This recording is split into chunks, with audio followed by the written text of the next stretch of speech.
all girls, and Bill is reading, so.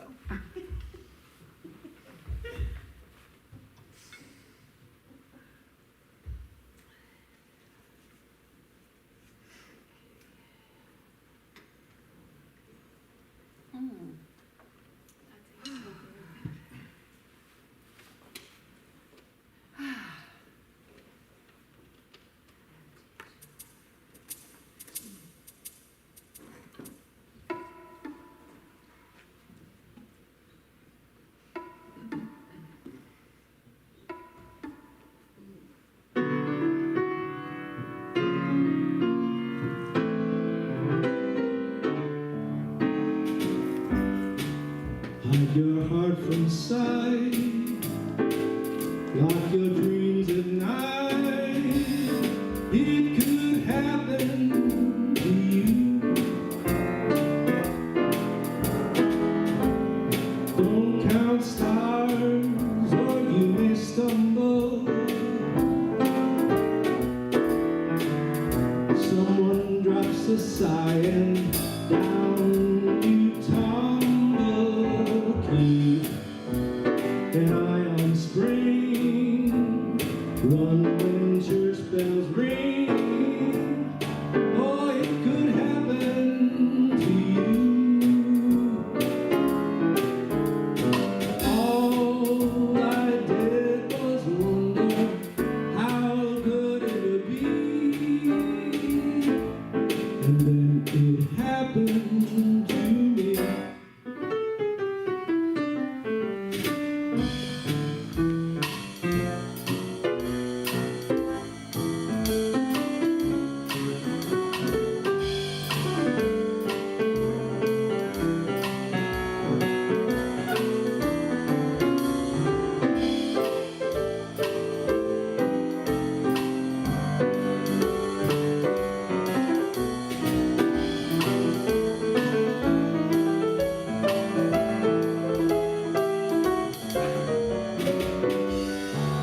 Keep an eye on spring, run when church bells ring.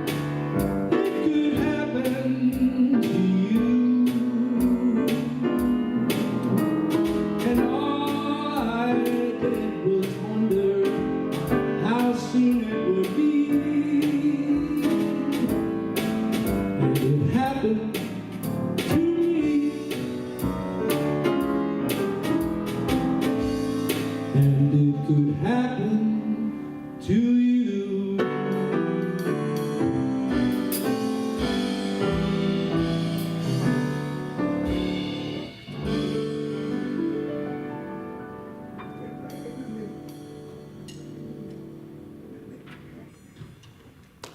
Good evening. Good evening, everybody. Good morning, everyone. That's what I was trying to say.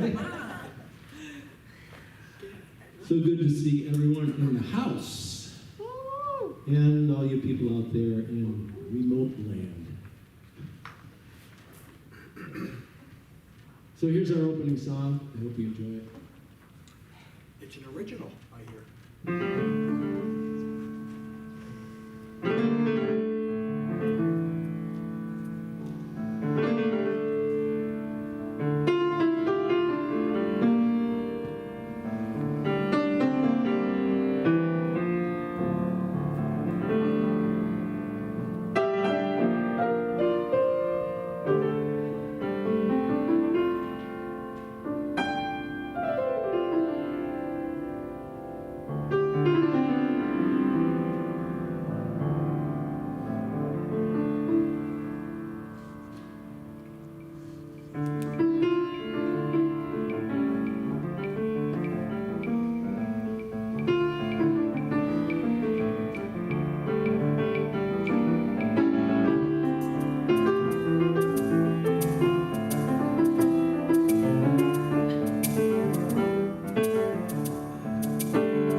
We are opening,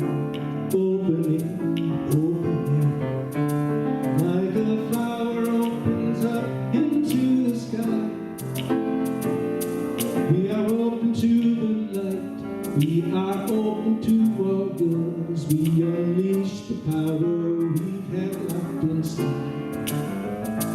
We are opening all our doors as we welcome Spirit in. We are one meditation, we are one in celebration of our life as we now open from within. We are opening all our hearts so that love's free to flow. It might appear as a light or in tears of relief. There's no limit to the good it can bestow. So we welcome good, we welcome grace, we welcome everyone who joins us in this place. Where two more are gathered, love is in our midst, as we hold a mood of gratitude for all our gifts. How joy will go as we dare to live, knowing when this good flows back to us from what we give. We open up our hearts today, and the love that flows will fuel the winds of change. So now we stand as one, ready to believe, open to receive, opening to give, opening to live our lives forever, opening to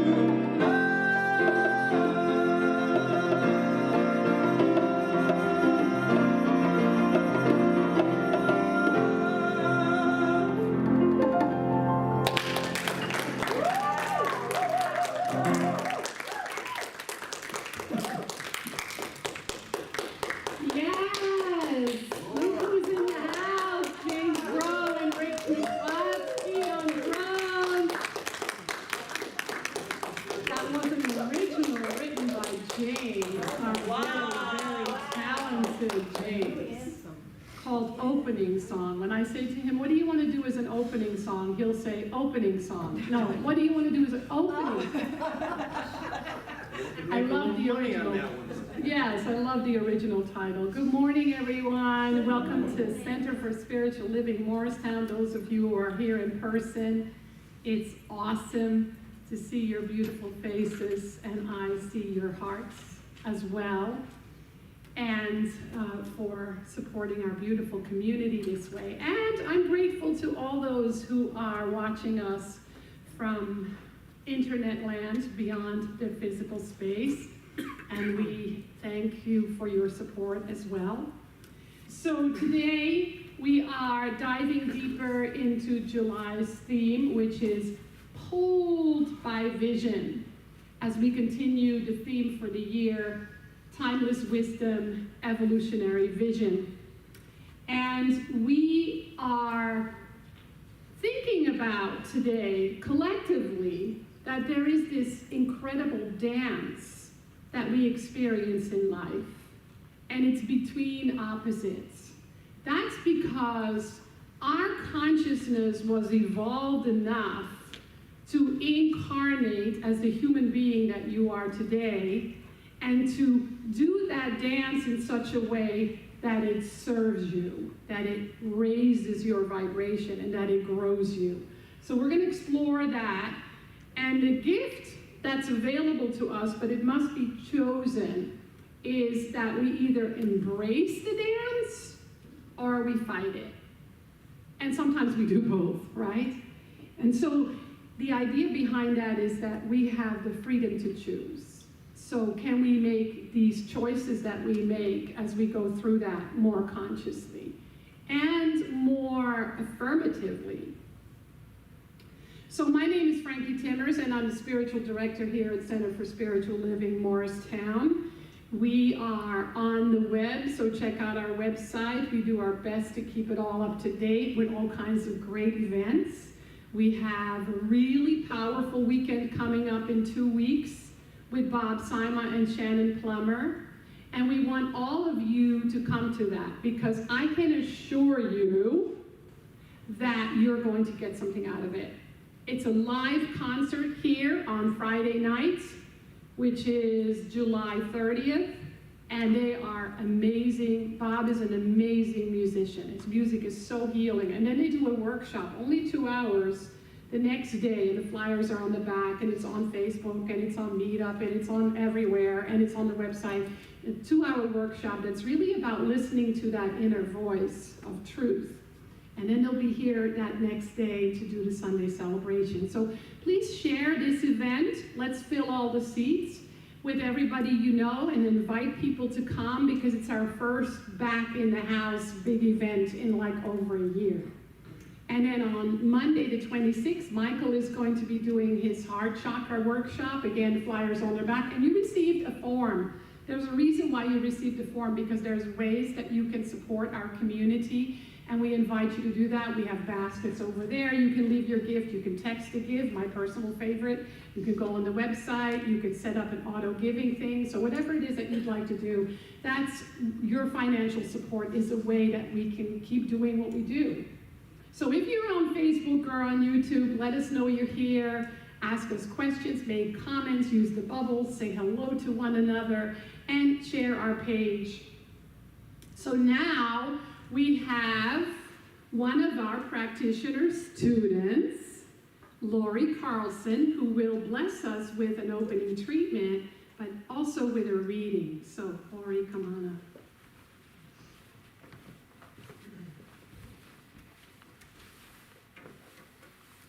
Good morning, family. Good morning.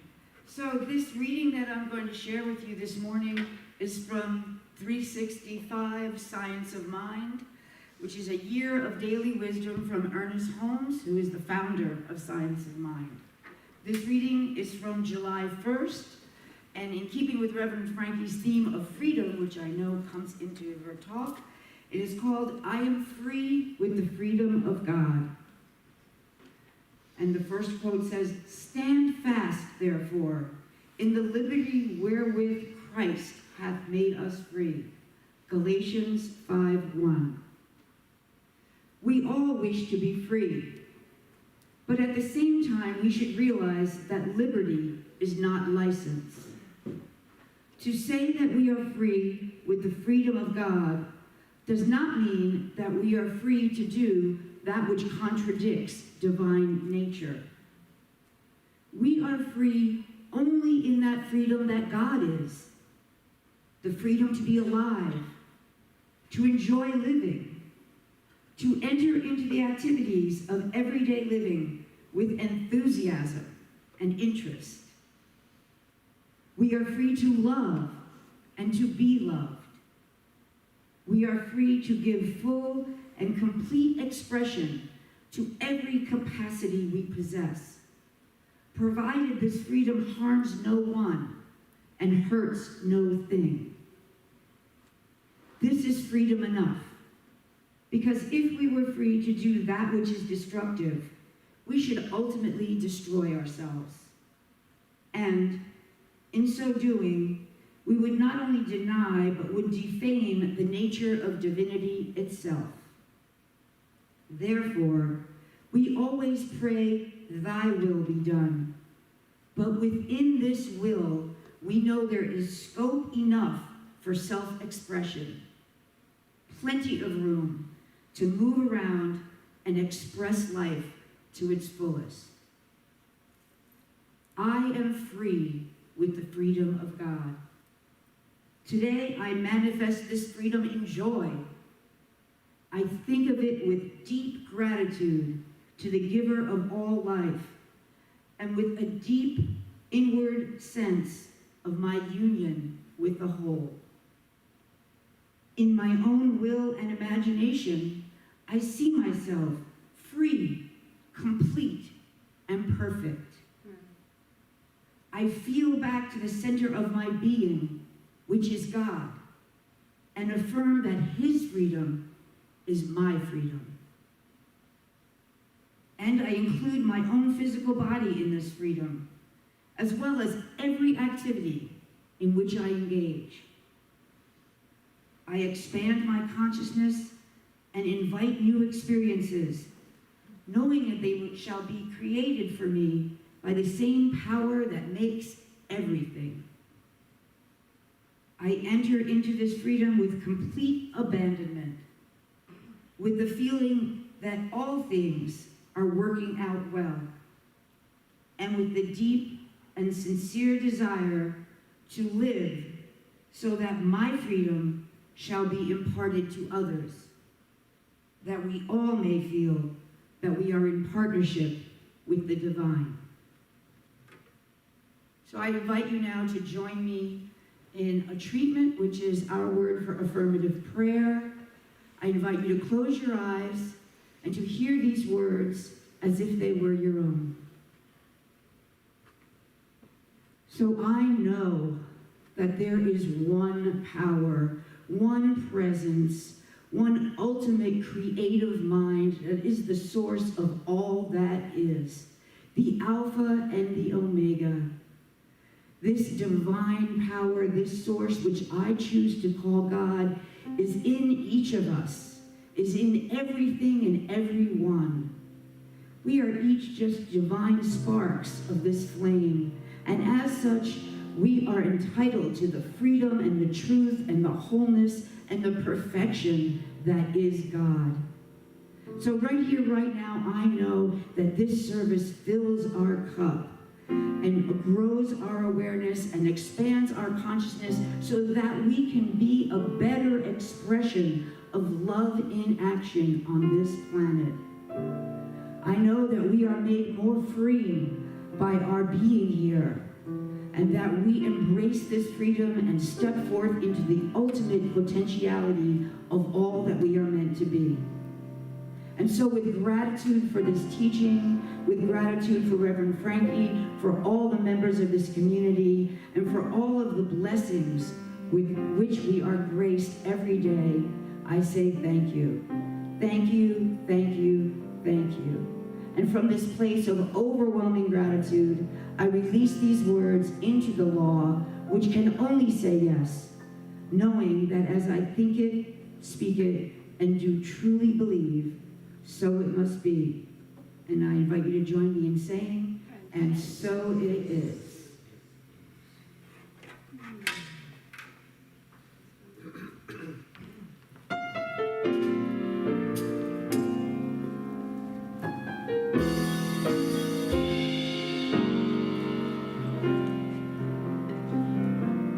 We are in the flow of life, and my soul is guiding me. We're part of this river that is rolling to the sea, from which evaporates the water to form the cloud that's raining down upon these mountains, feeding these rivers that abound. Great gratitude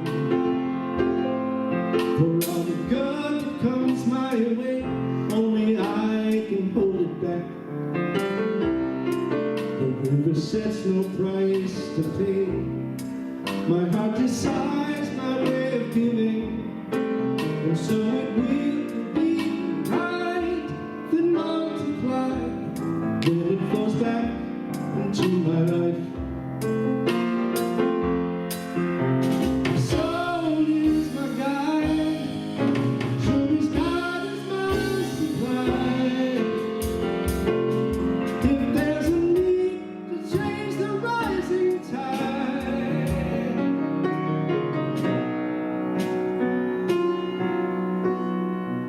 I know the river will comply. Sure as Mother Nature does preside.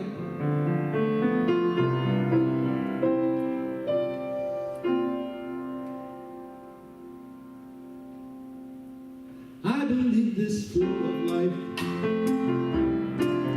can be trusted all the way. It's changed the way I live, and now finally I can say that I look forward to tomorrow.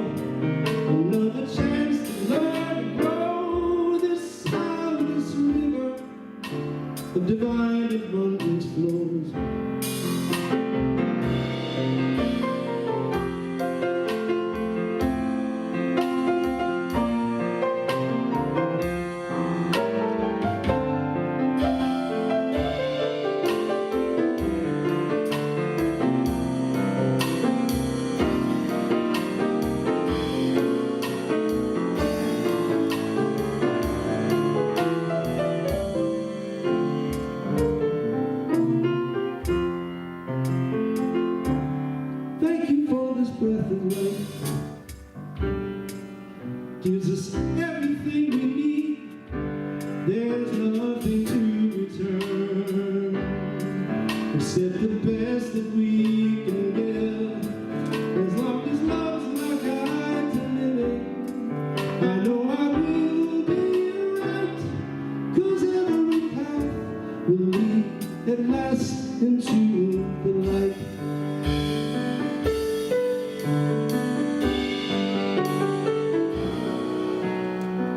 I'm part of this river that is flowing to the sea, and I look forward to each moment, another chance to learn and grow.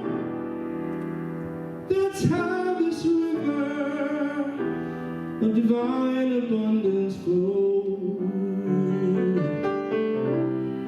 We are the river of divine abundance flow.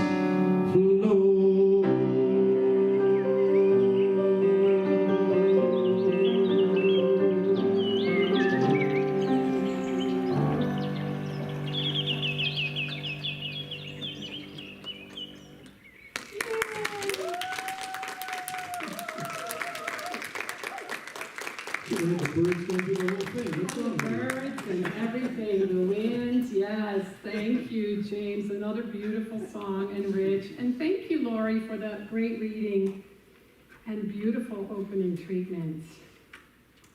So I want to start by telling you a story. I mean, who doesn't like a good story, right? And it's probably a story that you've heard before. This one is inspired by Osho, the teacher Osho, the controversial teacher Osho, wise nonetheless. So this is a story where there was once a king who heard the song, the very sweet song of a bird. And it was a bird that was able to fly to different branches of different trees. It was roaming in the clear blue sky and even in the thunderous showers. It could see the whole world with its wings whenever it wanted to. It enjoyed its freedom. However, the king was in love with the bird song and wanted to hear it every morning. So the king's assistant was made to catch the bird and placed it in a golden cage filled with beautiful precious stones and diamonds, which I guess is a precious stone. The story wasn't very well written, but we get the message, right? So, however, the bird didn't like being in the cage because he couldn't fly, and he was very upset about it. He would weep, and the king thought that that was the bird singing its beautiful song. And the king was very happy, and he thought the bird was very happy. So the king felt that the bird really appreciated the golden cage and the precious gems. I mean, who wouldn't love that? One day, the king's assistant was assigned to clean the cage. And while doing so, at the most opportune moment, the bird flew out of the cage and never looked back. He flew to the nearest branch that he could find. Watching all this was a parrot. And the parrot was really annoyed at the bird. He says, "What are you thinking? You have a golden cage with precious stones, a beautiful home, and all you have to do is sing your beautiful song for the king.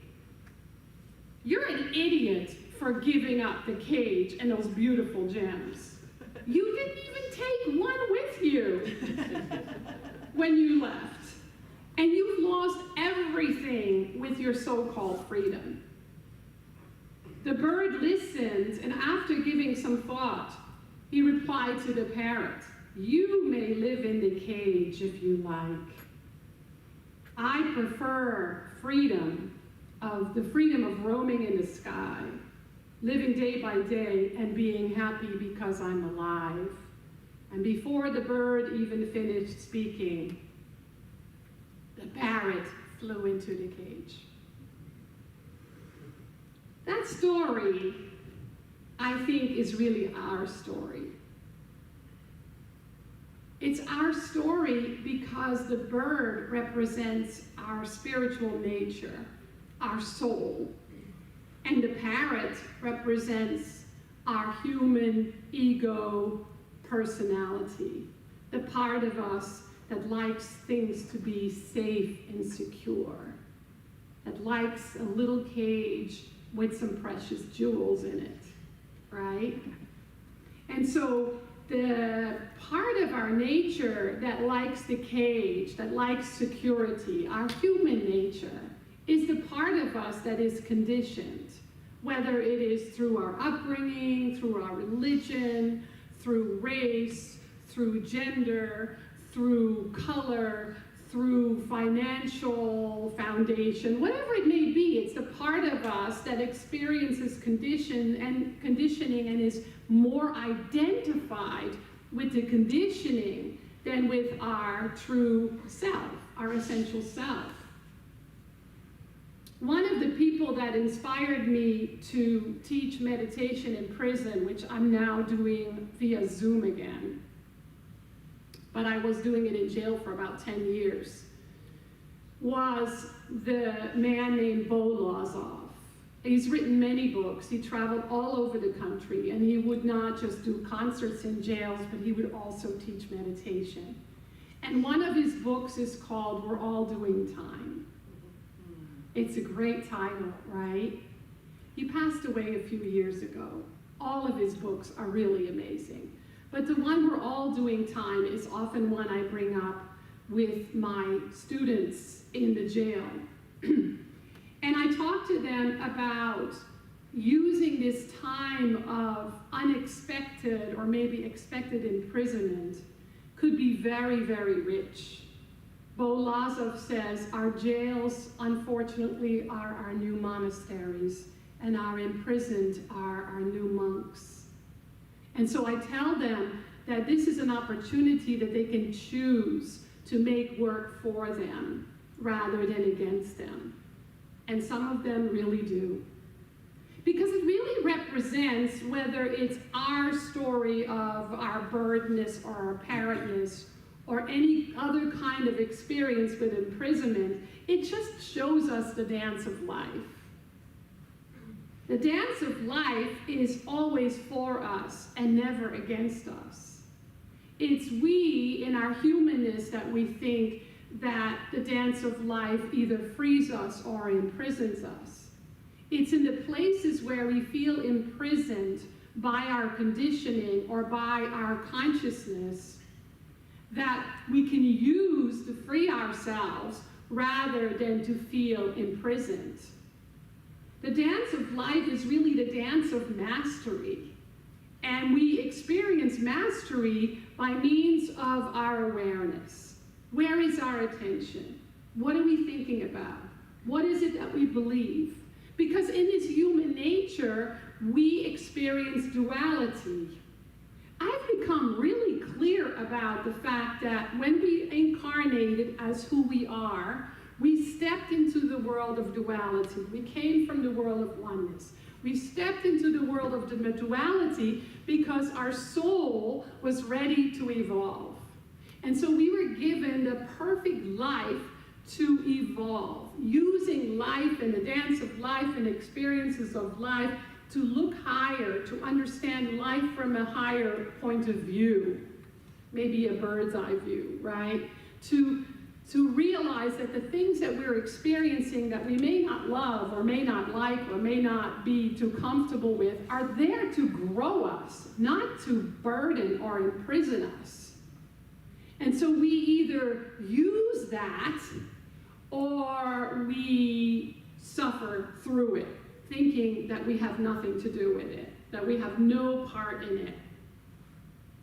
And so the idea then is that the story of life is the story of our evolution, that we can choose to be in the cage like the parrot, safe and secure, or we can be the bird that flies free. We can surrender to our spiritual nature as a way to overcome our conditioning. One of my favorite Ernest Holmes books, and one I always recommend to somebody new, is this thing called You. There's another one called This Thing Called Life. They're both always the ones that I recommend to new students. And in chapter 6, he says this: become a master of your thinking, hence a master of your fate. Always do this with a sense of union with good, for you have not been left alone to fight a losing battle or contend against powers of evil. You have been left alone to discover your real nature. That as an individual, you may